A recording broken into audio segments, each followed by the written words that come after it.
여러분, 긍휼히 여기는 자는 복이 있다. 이래 긍휼히 여길 수 있다는 것은 구원받은 자라는 거예요. 이 긍휼은 나에게서 나갈 수 있는 것이 아니고 하나님으로부터 온 거거든요. 그러니까 내가 긍휼히 여길 수 있다는 것은 구원받은 자예요. 구원받은 성도는 어떤 모습으로 살아야 되냐 그 말이에요. 구원받은 성도는 긍휼을 베풀면서 사는 사람이다 그 말이에요. 그래서 우리로 하여금 이 구원받은 자로서의 삶의 모습을 오늘 하나님께서 보여주시는 거거든요. 시편에 가면 이게 주여 인자함이 주께 속하였다 이래 돼 있거든. 이 긍휼, 인자, 애통, 자비 이게 전부 다 같은 단어로 쓰이는 거거든요. 이게 주의 인자함이 주께 속하였다. 근데 그 말씀 다음에 나오는 말씀이요. 주여 행한 대로 각 사람이 행한 대로 갚으시옵소서 이래 돼 있어요. 이게 우리가 하나님께로부터 오는 긍휼이 우리가 각 사람이 행한 대로 갚으시옵소서 이래 돼 있거든요. 우리의 행한 대로 우리가 이것을 갚는다고 생각하면요, 우리는 이 긍휼을 받을 사람이 한 명도 없어요. 근데 이 하나님의 긍휼이 우리에게 임한다는 것은 우리들의 모습, 우리들의 현실, 이걸 올바로 하나님은 직시하고 안다는 거예요. 우리들의 모습, 우리는 원래 흙이잖아. 우리는 원래 스스로 일어설 수 있는 자가 아니고 우리는 원래 어떤 존재라면 누군가에 의해서 내가 하나님의 자녀가 되지 나 스스로 될 수 없는 자잖아요. 그러니까 하나님 어떻게 나라는 존재는 누군가의 도움이 없이는 하나님의 전적인 은혜와 자비와 인자와 불쌍히 여기시는 긍휼함이 없이는 내가 일어설 수 없는 자예요. 그걸 하나님께서 보셨다는 거예요. 그래서 나에게 필요한 것은 하나님의 은혜고 나에게 필요한 것은 하나님의 자비고 나에게 필요한 것은 하나님의 긍휼이라는 것을 이게 알게 하는 거예요. 나라는 존재가 아무것도 아니라는 걸 알고 당신의 처분만을 바랍니다라고 들어갈 때에 하나님께서 내가 도무지 아무것도 할 수 없는 자잖아요. 그럼 어떻게 하나님의 자비와 하나님의 긍휼과 하나님의 인자함이 나에게 부어지는 거예요. 그래서 이 인자함이 주께 속하였다 이래 돼 있는 거예요. 하나님의 인자함이 주께 속하였다. 이 말은 다른 말로 나는 아무것도 아니에요. 내가 뭘 하나님한테 요구하고 이거 할 수가 없어요. 나 아무것도 아닌데 내가 어떻게 요구하겠어요? 왜냐하면 우리가 우리의 행한 대로 갚으시옵소서. 이거는 뭐냐면 하나님의 공의의 하나님이잖아요. 하나님의 공의의 하나님인데 내가 행한 대로 갚으면 나는 다 죽어요. 여기서 살아날 자가 한 명도 없어요. 의인은 없나니 아무도 없다 했으니까 이게 우리의 행한 대로 하나님을 갚으시면 여기서 살아날 자가 아무도 없는데, 그래서 우리는 죽을 수밖에 없는 존재인데 하나님이 우리를 불쌍히 여기셔서 주의 긍휼과 자비로 통해서 우리를 세우시는 거예요. 우리로 다시. 이게 긍휼이에요. 그래서 긍휼히 여김을 받는 자, 너희가 긍휼히 여기는 자는 긍휼히 여김을 받았다는 거예요.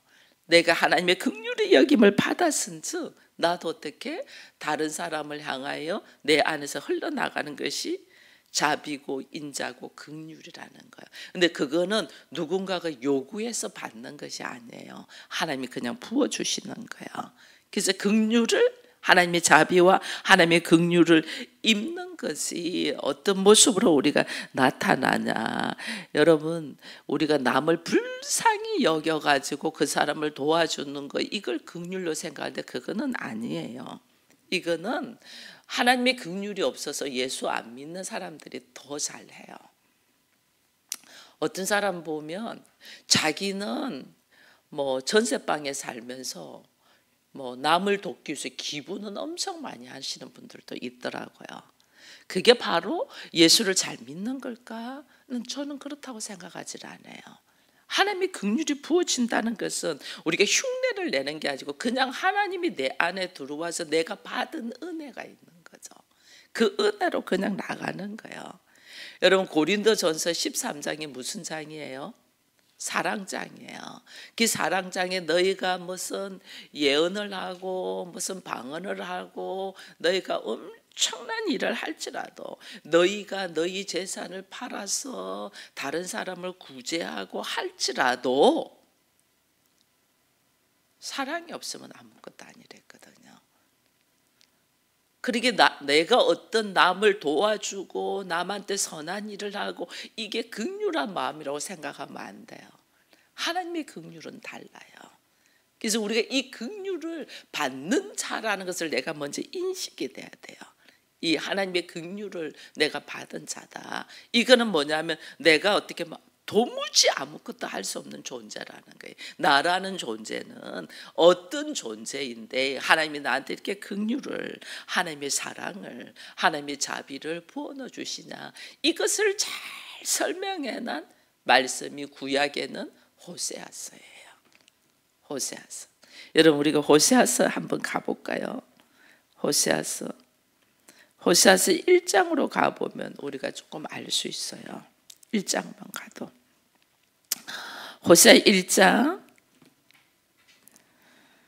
6절만 한번 먼저 읽어보겠습니다. 호세아 1장 6절 같이 읽습니다. 고멜이 또 임신하여 딸을 낳음에 여호와께서 호세아에게 이르시되 그의 이름을 루하마라 하라. 내가 다시는 이스라엘 족속을 긍휼히 여겨서 용서하지 않을 것임이라. 아멘. 여러분 하나님께서 고멜은 아들도 놓고 딸도 놓고 하나님께서 은혜를 줍니다. 근데 여러분 호세아라는 이름이 사실은 헬라식으로 하면 예수예요. 여호수아, 호세아 이런 이름들이 다른 방식으로 부르면 예수라는 이름이거든요. 호세아가 이 창녀인 고멜하고 결혼을 하잖아요. 창녀인 고멜하고 결혼을 합니다. 그러니까 예를 들면 하나님의 사랑을 지금 하나님의 긍휼을 보여주는 모습이거든요. 하나님께서 창녀와 같은 여인과 결혼을 하는 거죠. 창녀라는 것은 내 남편에게 만족하지 못하고 이 남자 저 남자 계속 찾아다니는 거잖아요. 내가 신랑 대신 예수에게 만족하지 못하고 이런 거 저런 거 막 찾아다니는 거하고 똑같은 거예요. 그게 우리가 영적인 창녀예요. 근데 하나님이 그 창녀를 결혼을 해서 그 창녀가 자녀를 낳아. 오늘은 지금 이 자녀를 낳았는데 이름이 딸을 낳은 거예요. 로루하마라고 했어요. 로루하마. 하나님의 긍휼이 이제는 너에게 있지 않아서 용서하지 않겠다는 거예요. 딸을 낳았는데 그렇게 이야기해요. 여러분 아들을 낳았는데 이름을 로암미라고 해요. 우리가 BTS의 그 팬들의 그 이름이 아미잖아요. 아미. 이게 암미예요. 백성. 나는 당신의 사람이다 이 뜻이에요. 근데 로암미라는 거는 로암미란 나는 당신의 백성이 아니다 그 말이에요. 근데 하나님이 고멜과 장녀인 고멜과 결혼을 해가지고 아들을 낳았는데 너는 내 백성이 아니야라는 이야기를 해요. 그리고 또 딸을 낳았는데 이제는 내가 다시는 너를 긍휼히 여겨서 용서하지 않을 거야. 완전 저주를 하는 거예요. 저주. 놀라워요. 거기다가 여러분 여기 또 2장 2절을 한번 읽어봅니다. 2장 2절 호세아 2장 2절 같이 읽습니다. 시작. 너희 어머니와 논쟁하라. 그는 내 아내가 아니요 나는 그의 남편이 아니라 그가 그의 얼굴에서 음란을 제하게 하고 그 유방사에서 음행을 제하게 하라.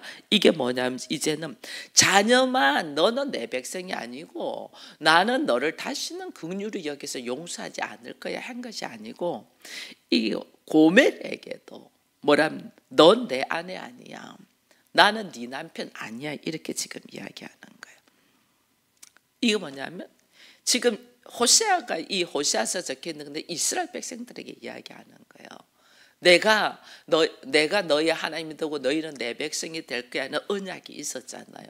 근데 이들이 하나님만을 바라고 말씀에 의지하여 긍휼을 입은 자로서의 삶을 살지 않으니까 하나님이 호세아를 통해서 이스라엘 백성들을 이야기하는 거예요. 이젠 다시는 너희들을 긍휼히 여기며 용서하지 않을 것이고 너희들은 내 백성이 아니고 너는 내 아내도 아니고 나는 네 남편도 아니야. 이거 이야기하는 거예요. 그래서 패역한 장녀, 도무지 용서받을 수 없는 너, 이거 지금 하나님 이야기하는 거예요. 이게 누구냐? 이스라엘 백성이고 오늘날 누구예요? 나예요. 나. 하나님이 은혜를 받아서 내가 신앙생활을 하고 교회를 다니고 예수를 믿고 목사가 되고 장로가 되고 권사가 되고 집사가 되고 성도로서 살아가는데 우리는 그 하나님의 은혜를 우리는 완전 만홀히 여긴다. 저 길바닥에 흙보다 먼지보다 못하게 여긴다는 거죠. 하나님은 창조주고 창조주라는 건 주인이다 그 뜻이거든요. 주인이고 나는 청지기인데 이 청지기가 주인을 우습게 하는 거죠. 청지기가 주인을 우습게 알고 성경에는 그 말씀도 있잖아요. 주인이 이제는 내가 그들에게 그 일한 거에 대한 것을 받으러 가야 되겠다. 그렇게 하니까 그 사람들 다 때려버리고 나중에는 상속자가 오니까 저 상속자만 없으면 이거 우리 것 될 거야. 저 상속자 죽여버리잖아요.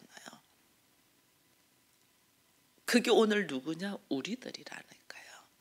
하나님의 긍휼을 받은 자로서 나의 삶은 긍휼을 베풀면서 사는 자가 돼야 되는데 우리는 은혜를 받고 긍휼을 받았는데 도무지 우리에게 그것이 나가지 않는 거예요. 우리의 삶의 모습은 각 사람의 행함의 모습은 도무지 예수 믿는 자, 도무지 하나님의 자녀의 모습이 나가지 않는 거죠. 그러니까 하나님이 너는 내 백성 아니야. 내가 다시는 너를 긍휼히 여기지도 아니하고 용서하지도 아니하고 너 내 아내 아니야. 나는 네 남편 아니야. 이렇게 말하는 거예요. 하나님의 긍휼을 우리가 받을 수 없는 자. 우리들의 그동안에 살아온 모습이 그래요. 너무너무 안타까워요. 근데 오늘 예수님께서는 긍휼히 여기는 자가 복이 있나니 너희가 긍휼히 여김을 받을 것이라고 이야기를 해요. 이게 뭐냐면 우리들의 삶의 모습은 도무지 하나님의 긍휼을 줘도 하나님의 은혜를 줘도 그 은혜를 내가 감당하지 못하고 살고 있고 뭔 줄도 모르고 여전히 살고 있고 애굽에서 건져내기 위해서 예수를 십자가에 못 박아서 나를 광야로 이끌어 나왔는데 이 광야에서 계속해서 애굽을 그리워하고 애굽으로 돌아가시면 좋겠다고 애굽의 삶, 세상적인 삶의 모습을 살고 있는 거예요. 그래서 우리 알잖아요. 광야의 1세대는 어때요? 광야에서 다 죽어요. 여러분 착각하지 마세요. 내가 교회만 다닌다고 해서 내가 구원받았다고 착각하지 마세요.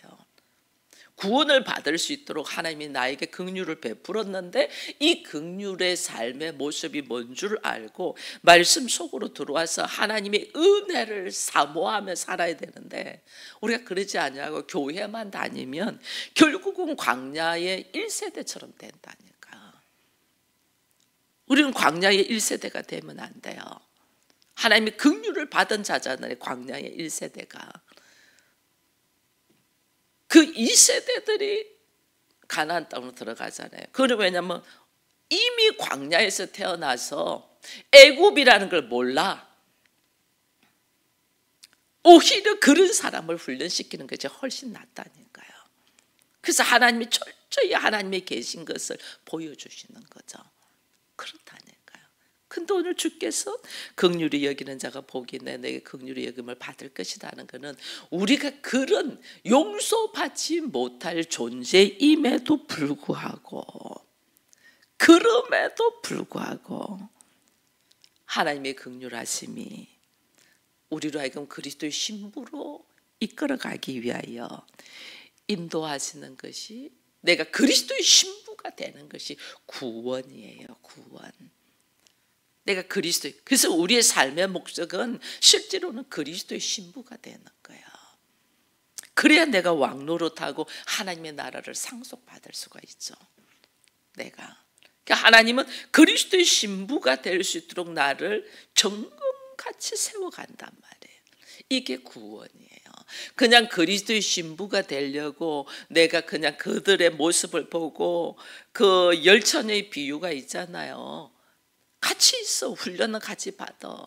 다섯 처녀는 기름을 준비하지 않고 다섯 처녀는 기름을 준비했잖아요. 그 같이 있어도 내가 기름을 준비하지 않으면, 말씀에 준비하지 않으면 그리스도의 신부가 될 수 없는 거예요. 저는 그래도 이 새벽을 깨우는 여러분들은 그리스도의 신부로 우리 함께 혼인잔치에 참여하기를 축원드립니다. 이게 구원의 역사예요.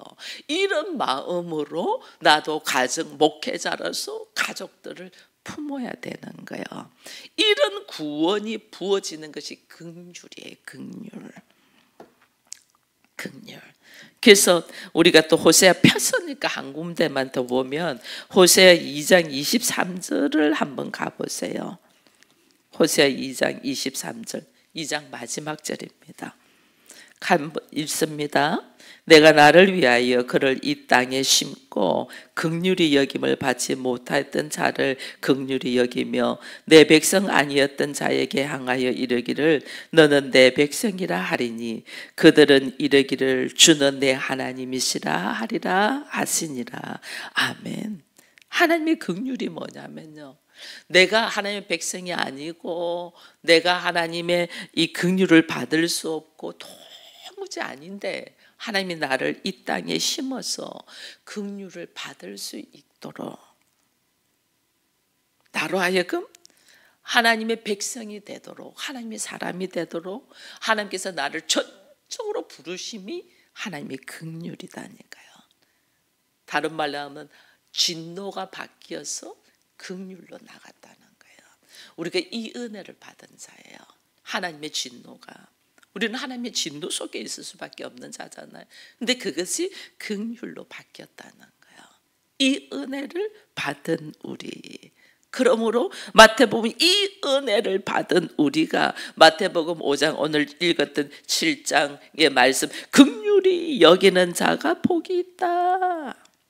이거는 긍휼을 아는 자. 여러분, 우리가요 고기도 먹어본 사람이 고기 찾는다고 하잖아요. 그 맛을, 사랑을 받아본 사람이 사랑할 줄 알아요. 그래서 사랑할 줄 모르는 사람들, 뭐 저 사람은 사랑할 줄도 몰라, 사랑이 뭔 줄 몰라 이런데 우리 그 사람은 사랑을 받아보지를 못해서 그래요. 사랑을 받아봐야 사랑이 뭔 줄 알지. 그러니까 하나님은 어떻게 해요? 나도 인간적인 사랑, 내 부모로부터 받은 사랑은요 다 자기 만족이에요. 부모님 자기 만족이에요. 내가 인간적인 다른 사람들에게 받은 사랑이 다 자기 만족이에요. 내가 어떤 사랑? 하나님의 사랑을 내가 알아야만이 그 사랑이 뭔 줄 하게 된다니까요. 이 긍휼히 여기는 자라는 말은 긍휼을 아는 자라는 거예요. 내가 긍휼을 받아봤다. 하나님의 긍휼하심, 하나님의 자비하심, 하나님의 은혜를 받은 자. 이게 아니까 내가 어떻게 나가요? 긍휼하게 나갈 수 있는 거예요. 그것이. 그럼 그러지 않으면 안 돼요. 그래서 하나님께서 우리에게 하나님의 긍휼이 내가 받아봐야만이 나에게서 하나님의 긍휼, 하나님의 은혜를 받아봐야만이 나도 그 은혜를 베풀 수 있고 하나님의 사랑을 받아봐야만이 그 사랑이 흘러넘칠 수 있잖아요. 그러니까 우리로 하여금 하나님의 사랑과 하나님의 긍휼을 일단은 받는 사람이 돼야 되잖아요.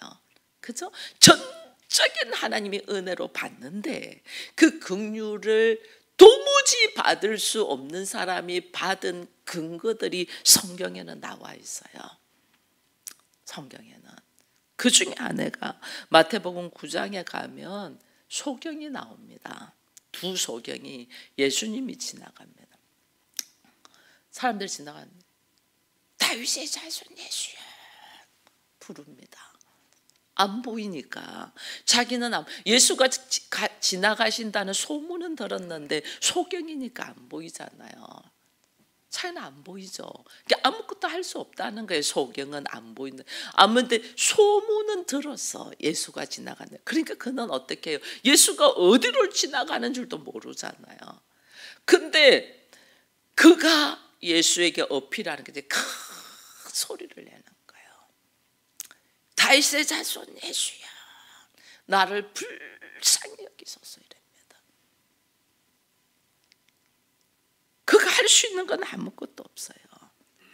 보지도 못하죠. 알지도 못하죠. 우리가 예수를 제대로 알지도 못하고 보지도 못하고 하는데 소문은 들어서 그 예수를 통하여 그 예수가 하나님의 아들이래라는 소문은 들어서, 그럼 우리는 어떻게 해야 돼요? 그 예수를 찾고 찾아야 되는 거죠. 그 예수를 어떻게 큰 소리로 부르짖는 거예요. 다윗의 자손 예수여, 나를 불쌍히 여기소서. 그 예수님이 그들을 보잖아요. 그들 뜻 보는데 우리 주님이 그들에게 다가가면서 보시고서 하시는 말씀이 있어요. 다른 사람들은 조용히 하라고, 시끄러워 조용히 해, 지금 뭐 하는 거냐고 막 소경들은 밀치죠. 근데 예수님이 그들을 딱 봐요. 도무지 여기에 올 수 없는 자들, 그리고 내가 어디에 있는가도 알지 못하는데도 어떻게 힘을 다하여 소리 지르잖아요. 근데 예수님이 하시는 말씀이 있어요. 내 믿음대로 될지어다. 네 믿음대로 될지어다.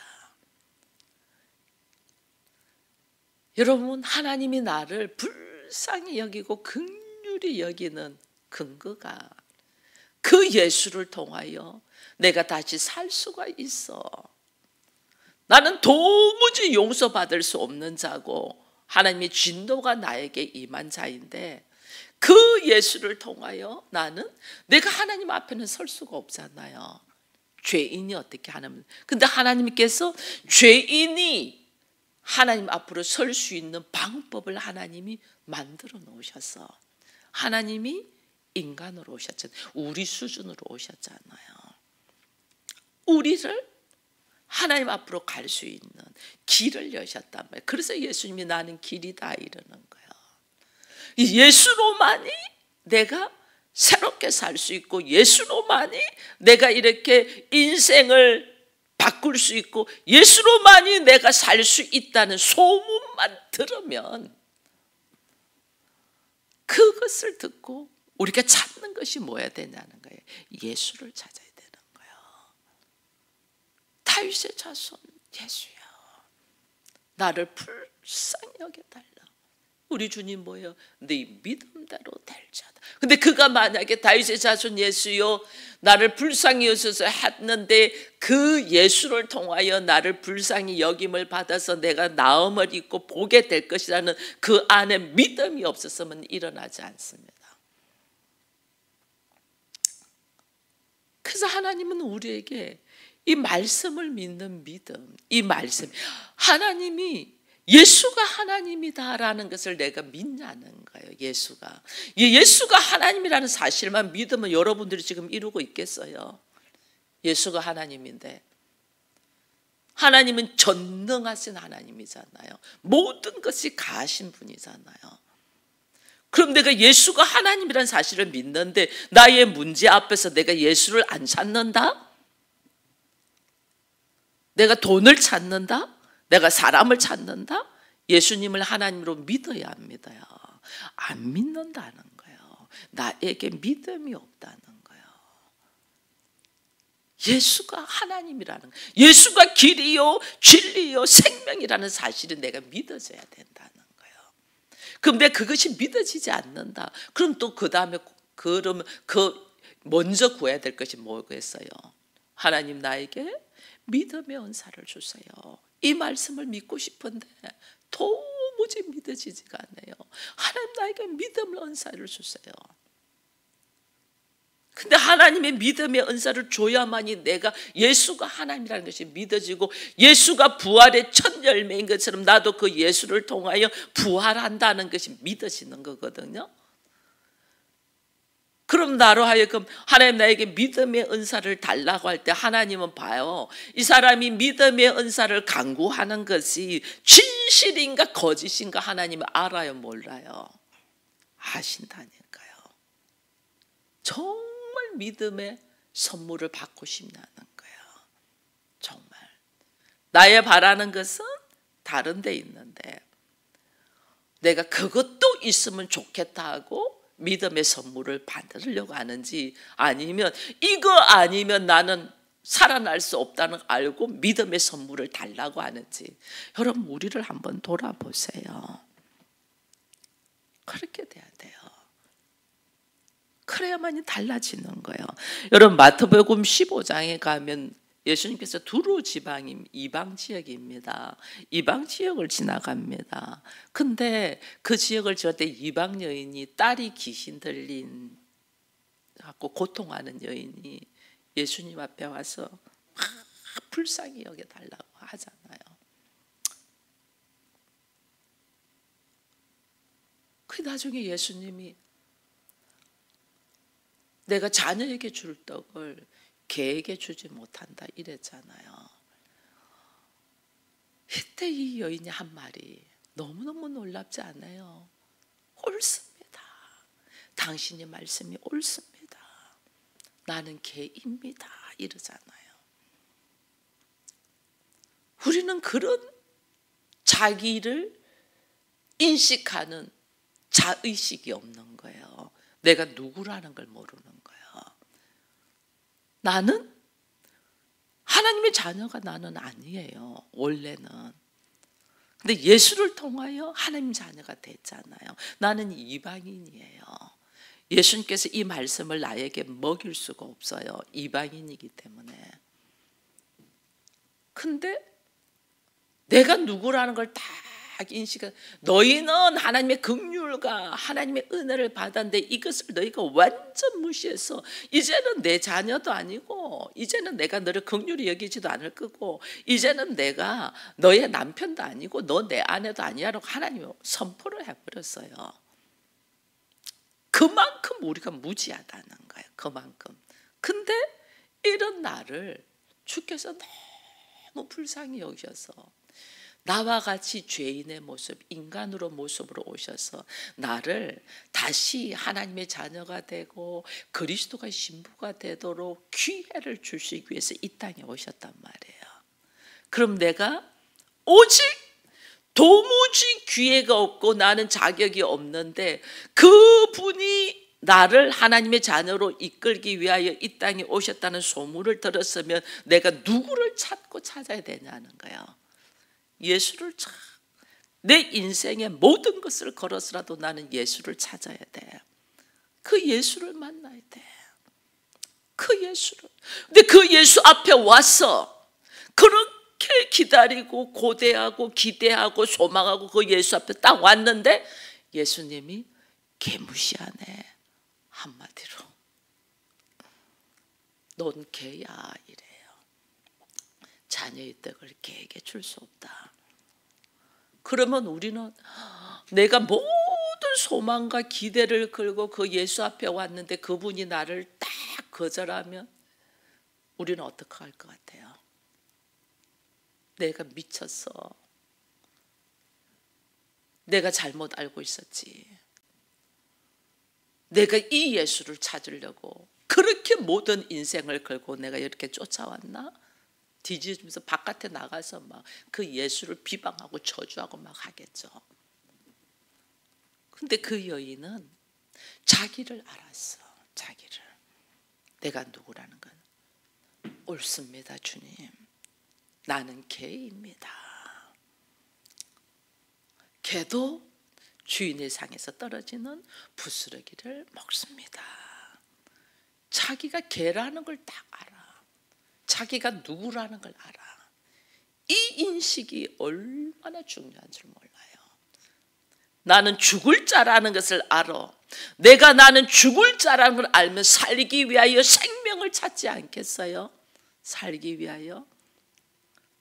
나는 도무지 노임받을 수 없는 자라는 걸 내가 딱 알면 내가 거기서 벗어날 수 있는 길을 찾지 않겠어요? 우리 주님이 그 여인에게 뭐냐면 네 믿음이 크도다 이래요. 여러분 우리 아셔야 돼요. 내가 누구라는 걸 아는 것 자체로서의 하나님 앞에 고백이 될 때 하나님은 내 믿음이 크다고 칭찬을 해요.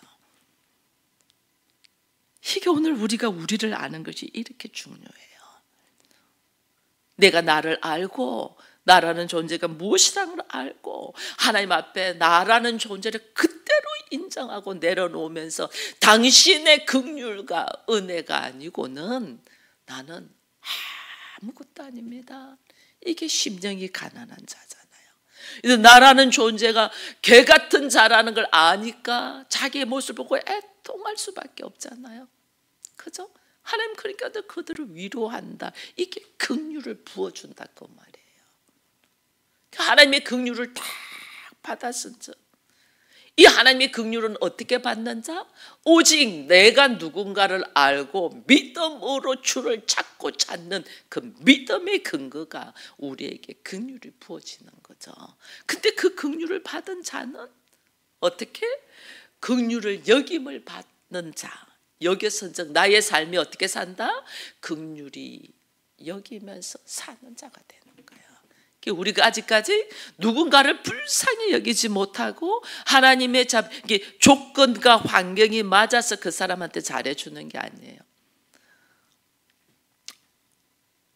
도무지 그를 향하여 불쌍한 마음이 들어가는 거예요. 제가 언젠가 한번 말씀드렸을 거예요. 저는 하나님의 사인이 들어오는 것이 그를 향하여 불쌍한 마음이 일어나는 것은 하나님의 사인이다. 제가 그때는 저는 이래요. 제가 하는 것이 아니고 하나님이 하시게끔 하니까. 근데 저 안에 불쌍한 마음이 안 일어난다. 이거는 저 혼자 생각하는 거지 하나님의 사인이 아니기 때문에 제가 움직이지를 못해요. 하나님의 사인이 딱 들어와야 돼. 이게 우리에게 사람에게 나도 모르게 그 사람을 향하여 불쌍한 마음이 들어오는 거예요. 그 불쌍한 마음이 긍휼인데 이 긍휼은 하나님께서 나에게 부어주시는데 하나님이 어떻게 하나님이 그를 향한 자기가 누구인가를 정확하게 알고 있는 자들을 통하여 이게 그랬어요. 이 입술의 고백이 얼마나 중요한지 몰라요. 하나님이 나는 옳습니다. 당신의 말씀이 다 옳습니다. 나는 개입니다. 그러나 그 개도 주인의 상에서 떨어지는 부스러기를 먹습니다. 나를 불쌍히 여겨달라고. 이게 예수께서 지금 병 고치고 역사하시고 이런 사람들을 보면 다 불쌍히 여겨요. 나사로를 살릴 때도 마찬가지예요. 주께서 우셨다. 민망히 여겨 불쌍히 여겨요. 인생의 어리석음. 결국은 인생은 이렇게 죽을 수밖에 없는 자. 너희들이 열심히 살고 최선을 다하고 산다. 결국 이렇게 죽을 수밖에 없는 자. 그 죽을 수밖에 없는 자를 불쌍히 여기서 하나님이 인간이 돼서 오셨잖아요. 기회를 주려고. 살아날 기회를 주려고. 근데 그거를 몰라. 그 줄을 못 찾아. 그 인생들이 얼마나 불쌍한지 몰라요. 그러니 오늘 우리에게 뭐냐면 사랑을 받은 자, 긍휼을 입은 자들을 통하여 하나님 어떻게 우리를 통하여 긍휼이 나가게 한다. 그냥 내 마음에 내 생각에 그 사람이 불쌍하지 않아 뭐 이거요 다 엉터리예요. 그냥 자기 입장에서 공감을 할 뿐이에요. 하나님의 긍휼하심이 내가 깨달아서 나의 삶의 모습이 완전 하나님의 은혜로 산다는 것을 알고 주를 찾고 찾는 중에 나도 여기서 어떻게 하나님의 긍휼이 나가게 되는 거예요. 근데 먼저 우리가 하나님의 긍휼을 입은 자, 입을 수밖에 없는 자라는 자기를 알아가는 은혜가 있어서 긍휼히 여기는 자, 내가 긍휼을 아는 자, 긍휼을 받은 자로서 나도 긍휼을 또 베풀 수 있는 자가 되는 우리가 되기를 축원드립니다. 기도합니다. 하나님 그렇습니다. 우리는 아무것도 알지 못했고 아무것도 보지 못하고 아무것도 아니었던 것을 말씀을 통하여 이제 알아갑니다. 먼지와 같고 티끌과 같고 배설물과 같은 우리, 뭔가를 열심히 한다고 발부동을 쳤지만은 내가 소경이어서 잘못된 방향으로 가고 있었던 나, 이런 나를 주께서 불쌍히 여기셔서 직접 죄인의 몸, 인간의 몸으로 오셔서 그 예수를 통하여 나로 하여금 하나님의 긍휼하심, 하나님의 은혜 속으로 들어가도록 인도하심을 감사합니다. 그 은혜를 받은 자로서 나도 어떻게 살아야 될까를 생각할 때 먼저 그 은혜를 받는다는 것이 내가 누구이고 어떤 모습으로 있는가를 인식하고 그것을 철저하게 고백하며 애통하며 하나님 아니고는 나는 아무것도 아닙니다라는 심령이 가난한 자가 되어서 주의 자비와 주의 긍휼만을 바라고 있을 때에 주께서는 우리를 통하여 이미 일하고 있었음을 깨닫고 하나님의 은혜 속에 있는 저희들이 되게 하시고 또 그 은혜를 받은 자로서 또 그 은혜를 나누고 베풀 수 있는 우리 모두가 되게 하여 주옵소서. 감사합니다. 내일은 추수감사 예배로 드리는데 전적인 하나님의 은혜임을 감사할 수 있는 우리가 되어서 내 안에 깊은 곳에서부터 주를 찬양하는 모든 성도들의 이 모습 속에서 주님 보시기에 좋았다라는 말씀이 선포되게 하여 주옵소서. 예수님의 이름으로 기도드리옵나이다. 아멘.